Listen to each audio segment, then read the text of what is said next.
먼저 목차에 대해 소개하겠습니다. 첫 번째로는 블록체인의 기본 개념과 합의 알고리즘에 대해 소개하겠습니다. 두 번째는 블록체인 NFT에 대해서 소개하겠습니다. 세 번째로는 비트코인에 대해서 소개하겠습니다. 마지막으로는 블록체인의 미래에 대해서 소개하겠습니다. 먼저 블록체인의 기본 개념과 합의 알고리즘에 대해서 소개하겠습니다. 블록체인이란 블록을 해시함수로 연결한 체인을 말합니다. 여기서 말하는 블록은 크기에 제한이 있고 데이터를 저장할 수 있는 단위를 말합니다. 해시함수란 한 방향으로만 빠르게 갈 수 있는 비가역적 특성을 지니고 있는 함수를 말합니다. 체인이란 블록들 사이에 정해진 순서에 따라 일렬로 연결한 것을 말합니다. 블록체인은 한번 만들어지면 되돌리기가 매우 어렵다는 특징을 지니고 있기 때문에 거래 장부의 역할로 많이 활용됩니다. 비트코인을 기준으로 블록체인이 어떻게 생성되는지 설명하겠습니다. 블록체인 환경에서는 모든 거래 내역을 데이터를 저장할 수 있는 블록에 담습니다. 이 블록은 최근에 발생한 모든 거래를 담고 있으며 10분 간격으로 생성됩니다. 10분 동안 새롭게 거래된 모든 거래 내역이 블록에 저장되는 것입니다. 그리고 합의 알고리즘에 의해서 해당 블록이 정당한 블록이라고 인정받으면 모든 거래 내역이 모여있는 블록체인과 연결됩니다. 블록체인을 가능하게 만드는 기술 중에는 해시 함수라는 것이 있습니다. 해시 함수는 입력되는 문장의 길이와 상관없이 일정한 길이의 값이 출력되는 함수입니다. 입력되는 문장이 한 글자라도 바뀌면 결과가 되는 해시 값이 완전히 다른 문장으로 바뀐다는 특징이 있습니다. 해시 함수를 이용하면 원문을 유추하는 것이 상당히 어렵습니다. 이렇게 암호화하기는 쉽지만 되돌리기는 어려운 것을 비가역성이라고 합니다. 이 때문에 블록 데이터를 해시 함수로 암호화하는 것입니다. 이를 이용해서 상대방의 해시값과 나의 해시값이 같다면 내용이 같다는 것을 알 수 있어 서로 신뢰하고 거래할 수 있습니다. 즉, 적은 데이터로도 원본 내용이 같음을 알 수 있다는 장점이 있습니다. 해시는 이렇게 공공거래장부가 위조되는 것을 방지하는 역할을 합니다. 합의 알고리즘이란 여러 버전의 블록들이 있을 때 어떤 블록이 정당한 블록인지 판단하는 방법을 말합니다.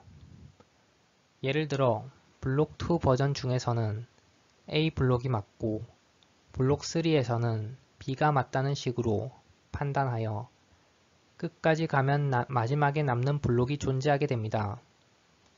해당 블록과 연결된 체인을 전격 체인이라고 부릅니다. 전격 체인이 정해지면 이 체인 안에 존재하는 블록만 실제로 일어난 거래라고 인정합니다. 비전틴 오류 허용이란 정당한 거래를 하지 않고 데이터를 위변조하려는 나쁜 노드들이 존재하지만 다수의 정직한 사람들끼리는 합의할 수 있다고 가정하는 것입니다. 이 가정에 따라서 일정 이상의 사람들이 맞다고 인정한 블록을 정당한 블록이라고 인정합니다. 대표적인 합의 알고리즘으로는 작업 증명과 지분 증명이 있습니다. 생성된 블록마다 모든 참여자가 투표하기는 힘들기 때문에 블록당 반장을 정해서 투표하게 됩니다. 이런 방식을 이용하는 알고리즘이 지분 증명입니다. 지분 증명은 많은 코인을 보유한 자에게 투표권을 주는 것입니다. 작업 증명이란 목표값 이하의 해시를 찾는 과정을 반복함으로써 해당 작업에 참여했음을 증명하는 방식입니다. 다음으로 블록체인 NFT에 대해서 설명하겠습니다. NFT란 Non-Fungible Token의 약자로 대체 불가능한 토큰이라고 번역할 수 있습니다. 대체 가능한 토큰들은 각기 동일한 가치와 기능을 지닙니다. 명목 화폐나 비트코인과 같은 암호화폐 등이 이에 해당합니다.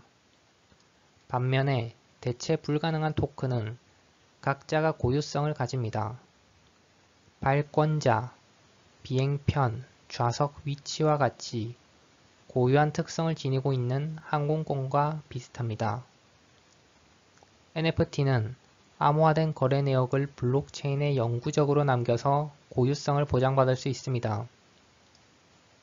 특정 개인이나 기관으로부터 인정받는 전통 방식과 다르게 누구나 복제해서 사용할 수 있는 디지털 파일에 고유한 소유권을 발행한다는 것이 기존과는 가장 큰 차이점입니다. NFT의 특징에는 추적 가능성과 가분성이 있습니다. 추적 가능성이란 모든 NFT는 추적이 가능하다는 것을 말합니다. 하지만 추적이 가능하다고 해서 모두 NFT인 것은 아닙니다. 가분성이란 분할할 수 있는 성질을 말합니다. 초기 NFT는 분할할 수 없었지만 최근에는 분할하여 소유할 수 있는 NFT가 나옴에 따라 불가분성은 NFT의 특징이 아니게 되었습니다. NFT를 이용해 고가로 소유권을 거래하는 일이 많아지면서 많은 사람들이 NFT에 관심을 갖게 되었습니다. 크리스티 뉴욕 경매에서는 마이크 윈켈만의 JPG 작품이 6,930만 달러에 거래되었고 트위터 CEO 잭 도르시의 첫 트윗은 약 250만 달러에 낙찰되었습니다.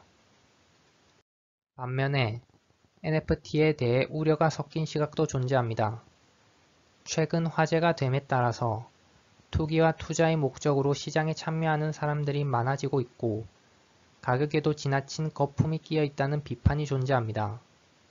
또 POW 기반 블록체인은 전력 소모가 지나쳐 환경에 좋지 않은 영향을 끼친다는 문제도 있습니다.